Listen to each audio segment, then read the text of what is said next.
to do a quick video on wheel swaps versus chassis swaps.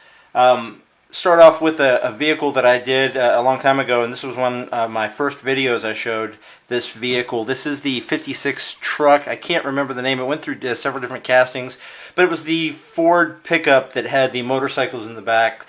And I was able to separate the bed of the truck and do a little bit of grinding along the front fenders and mate this with another chassis. It's kind of easy to do a wheel swap and new wheels on cars, and this is an older custom, and it's kind of easy to do a wheel swap, but it takes a little bit more work to marry up another chassis to the car. Sometimes the chassis is just it's just a good chassis to use instead of just the wheel. So this was borrowing from the Gremlin Grinder chassis, very crude paint job, and I was able to take these fenders here and just kind of, I guess, round them in, but basically very little work done to the grill. You can see, just a crappy paint job, a little bit of graphics work. Yeah, that's okay. And that was a custom bed.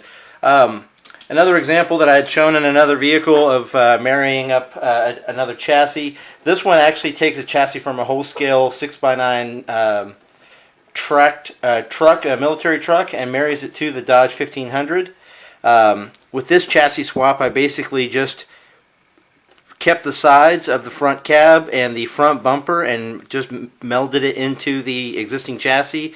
A lot of good detail, and the articulation of the rear axle kind of makes it cool, I guess.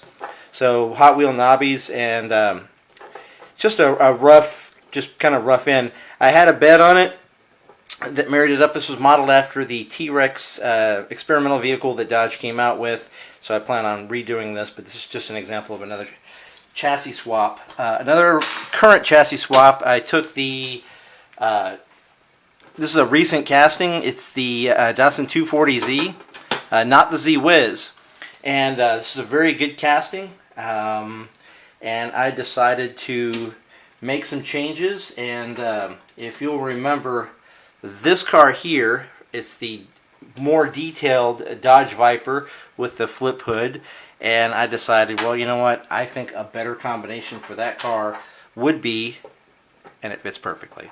There's some stuff that I'm going to do with the ground effects, but it rolls. I've got to do some spacing, keep it off the front tires, but that is the Dodge Viper chassis that fits perfectly onto the Z-Wiz.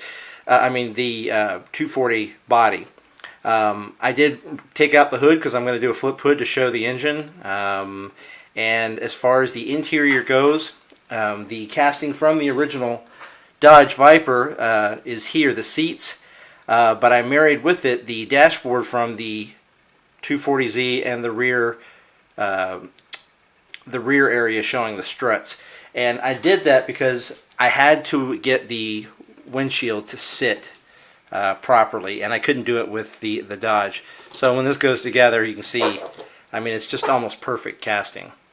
So very little modification, a little bit more of a stance. And with this, I actually was able to get the front spoiler off a Nissan Skyline. And so that's going to be married up to that and just show a little bit more detail. You can't really see it from here, but again, that's the front spoiler from the Nissan Skyline, the first edition that they did with the Skyline. And finally, the last chassis swap. If you guys recall, this is a new release for 2013. It's called the MiG Rig. It's a track vehicle designed with to be able to do some MIG welding on the track. Kind of a cool casting, plastic body. I decided to marry it up to the Ford pickup truck. I did some modifications to it here and there, but just taking a look at it, this is the 56 Ford pickup truck, and to get this to work, I will show you, this is pretty much what the base of the MiG rig looks like. And to get this in, I actually had to take the wheels off and just cut this excess off and do some minor grinding here. This is a tow truck I'm building, And so it's going to look like this is collapsing when I pull this apart. Cool thing is, of course it rolls and the front tire's clear. The rake is significantly more than the original 56 Ford rake. And that's just because I seated it a little bit higher. And it was tough finding those wheels that did that. Let me just show you real quick. This hook came from a Tomart tow truck. It was really crappy casting, but it was a cool enough boom that I was able to get it and just grind some stuff off the rear, and the hook is pretty much generic. This from the earlier flatbed that I did was from the Corgi Ford Pumper fire truck. So this light bar toward the top is from that. And from the interior, I had to do some grinding along the wheel pegs or the wheel stands that comes on the plastic interior. But that's pretty much the MIG rig rear. From the chassis, you can see that there was a little bit of trimming, and it's just taking a hacksaw, cutting straight through. I found these cool Redline Real Rider tires with the super thin, so I didn't have to do any modification there, and glued them in place, and it pretty much sits perfectly. So that's actually one of my current projects. I was kind of waiting until it was done to show that. So, and then from the leftovers, I'm going to try and do a cool combi conversion using some mistakes that I made with the original MIG rig. I'm going to make a pig rig, and this is the cool combi. It's going to keep the engine sans the surfboards, but basically it's going to be, I'm calling it the MIG pig. So anyways, that's all I wanted to show. Got a couple quick customs that I'm going to be showing in a few seconds. I'll go ahead and show these. I just get an idea, and I just want to see if it'll work. So this is an earlier casting. I can't recall the name. Just took off the top, kind of haphazard to see how it would look, and that actually makes for a very cool convertible. But I don't know if I'm going to make a true custom out of it, other than just to say that I did it.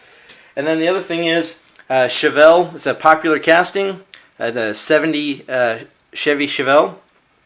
This looks like a normal casting, no big deals. But if you remember back in, I guess the late 90s, one of the first editions was an Overboard 454. Didn't say it offhand, but that was, of course, based after the Chevy Chevelle, because that's a popular big block engine. So I took that engine and married it in. It's a little bit more detailed. I had to flatten the surface, but it pretty much sits perfectly. I am going to be doing a better dashboard. That's why the window popped down. But the interior, believe it or not, is from that Overboard 454. So not only can you do chassis swaps, a lot of times interiors will just plop right in. So you can't really see, but I promise that is the seats front and rear from the Overboard 454 casting, and the engine is from that as well, from this for this 70 Chevelle casting. So anyways, I hope you guys enjoy. I'll talk to you later.